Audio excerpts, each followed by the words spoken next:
নমস্কার বন্ধুরা, Rooney and মম কিচেনে আপনাদের স্বাগত। আশা করি সবাই ভালো আছেন। আজ আমি আপনাদের সঙ্গে শেয়ার করব সজনে ডাঁটা ও ডালের বড়া দিয়ে তৈরি একটি হেলদি রেসিপি। খুবই সাধারণ, একদম ঘরোয়া একটি রেসিপি, কিন্তু স্বাদে হয় অসাধারণ। গরমকালের পক্ষে আজকের এই রেসিপিটা খুবই উপযুক্ত একটি রেসিপি। গরম গরম ভাতের সঙ্গে খেতে খুবই ভালো লাগে, তাই ভিডিওটা পুরোটা দেখার অনুরোধ রাখলাম। যদি আজকের এই রেসিপি আপনাদের ভালো লাগে তবে অবশ্যই কিন্তু একটা লাইক করবেন। তো চলুন দেখে নেওয়া যাক। ডালের বড়া বানানোর জন্য আজকে আমি এখানে নিয়েছি মসুর ডাল।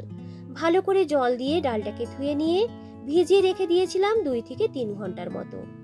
ডালটাকে বেটে নেওয়ার জন্য জল ঝরিয়ে নেওয়া ডালটাকে নিয়ে নিলাম একটা মিক্সি জারের মধ্যে। এর সাথে এরপরে দিয়ে দেব ঝালের জন্য লঙ্কা। ঝালের পরিমাণটা আপনারা আপনাদের প্রয়োজন বুঝে দিয়ে দেবেন। আর দিয়ে দেব 1 ইঞ্চি মতো আদা, 6 থেকে 7 কোয়া মতো রসুন। সামান্য পরিমাণ একটু জল অ্যাড করে এইভাবে একটা পেস্ট বানিয়ে নিতে হবে। তবে খুব বেশি কিন্তু জল দেবেন না, তাহলে পেস্টটা একদম পাতলা হয়ে যাবে। এরপরে তৈরি করে নেওয়া ডালের পেস্টটাকে নিয়ে নিলাম একটা বোলের মধ্যে। এর সাথে দিয়ে দিলাম কুচিয়ে রাখা একটা ছোট সাইজের পেঁয়াজ, দিয়ে দেব সামান্য পরিমাণ একটু ধনেপাতা কুচি, পরিমাণ মতো হলুদ। ঝালের জন্য এখানে নিয়েছি লাল লঙ্কার গুঁড়ো, 1/2 টেবিল চামচ গোটা জিরে, 1/4 টেবিল চামচ কালো জিরে, আর দিয়ে দিলাম স্বাদ মতো নুন। এরপর সমস্ত উপকরণ দিয়ে ডালের পেস্টটাকে খুব ভালো করে ফেটিয়ে নেব। আপনারা যত ভালো করে এই ডালের পেস্টটাকে ফেটিয়ে নিতে পারবেন, বড়াগুলো কিন্তু খেতে ততটাই ক্রিস্পি হবে আর ভালোও হবে। এখানে আমি প্রায় মিনিট দেড়েকের মতো ভালো করে ডালের এই পেস্টটাকে ফেটিয়ে নিয়েছি। তেলটাকে আগেই বসিয়ে দিয়েছিলাম গরম হওয়ার জন্য।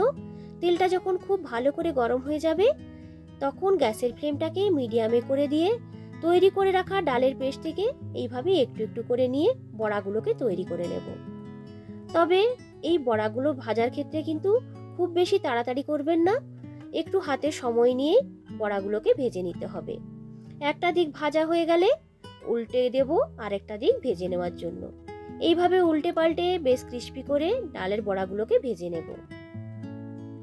তো দেখুন, এভাবে আমি 3টে ব্যাচে সমস্ত বড়াগুলোকে কিন্তু ভেজে নিয়েছি। এই বড়াগুলো খেতে এতটাই টেস্টি হয়, আপনারা কিন্তু এইগুলোকে এমনিও খেয়ে নিতে পারেন। তো দেখুন, বড়াগুলো আমার ভাজা হয়ে গেছে।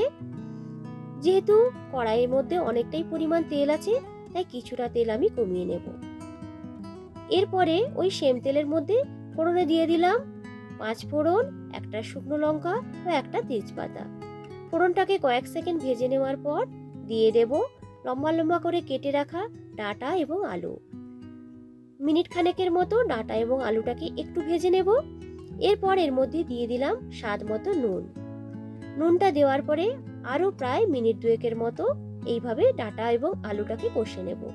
ঢেকে রেখে দিলাম 2 থেকে 3 মিনিটের মতো। তো দেখুন, আলু এবং ডাঁটাটা এখানে বেশ একটু ভাজা ভাজাও হয়ে এসেছে। এই সময় এর মধ্যে দিয়ে দিলাম একটা কেটে রাখা ছোট সাইজের পেঁয়াজ, আর দিয়ে দিলাম মিডিয়াম সাইজের একটি টমেটো। টমেটো এবং পেঁয়াজটা যতক্ষণ না পর্যন্ত একটু নরম হয়ে আসছে, ততক্ষণ পর্যন্ত এই মশলাটিকে কিন্তু কষে নিতে হবে। ঢাকা দিয়ে রেখে দেব মিনিট 2 মতো, তাহলে দেখবেন সহজেই কিন্তু পেঁয়াজ এবং টমেটোটা নরম হয়ে যাবে। যখন পেঁয়াজ এবং টমেটোটা বেশ একটু গলে গলে আসবে, এর সাথে দিয়ে দিলাম 1 টিস্পুন করে হলুদ গুঁড়ো, ধনে গুঁড়ো, জিরে গুঁড়ো ও লঙ্কার গুঁড়ো। ঝালের পরিমাণটা আপনারা আপনাদের প্রয়োজন বুঝে কম বেশি করে নেবেন। সামান্য একটু জল ওই মশলার মধ্যে অ্যাড করে নিয়ে ভালো করে মশলাটিকে কষে নেব। তো আমি আরও প্রায় মিনিট 2 মতো ভালো করে মশলাটিকে কষে নিয়েছি। যখন মশলাটা বেশ শুকনো শুকনো হয়ে আসবে, তখন এর মধ্যে দিয়ে দিতে হবে 2 থেকে 3 টেবিল চামচের মতো সাদা সর্ষের পেস্ট। একটু নুন দিয়ে সর্ষেটাকে আগে থেকে বেটে রেখে দিয়েছিলাম। তবে সর্ষে বাটাটা দেওয়ার পর আর খুব বেশি সময় কিন্তু কষে নেব না। যখন মশলাটা বেশ শুকনো শুকনো হয়ে আসবে, দিয়ে দেব পরিমাণ মতো জল। এখানে একটু বেশি পরিমাণ জল দেব, কারণ যেহেতু বড়াগুলো আছে বড়াগুলোকে দিলে জলটা কিন্তু অনেকটাই শোক করে নেবে। নুনটা টেস্ট করে এই সময় আরেকটু নুন আমি ওই ঝোলের মধ্যে দিয়ে দেব। সবকিছু ভালো করে মিশিয়ে নিয়ে ঢেকে মিডিয়াম আঁচে রেখে দিলাম 5 মিনিটের মতো।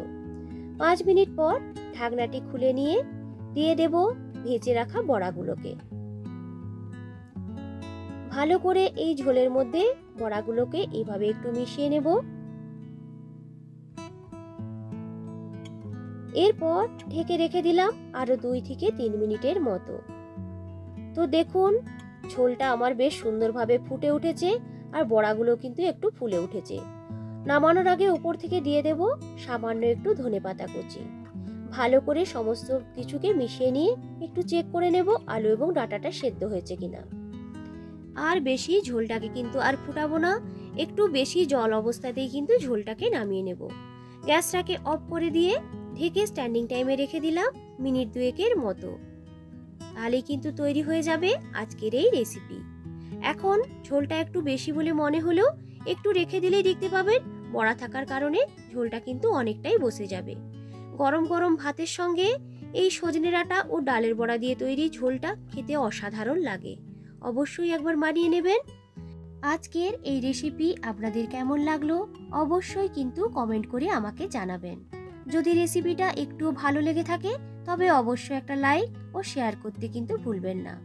নতুন বন্ধুদের কাছে অনুরোধ রইল চ্যানেলটিকে সাবস্ক্রাইব করার জন্য।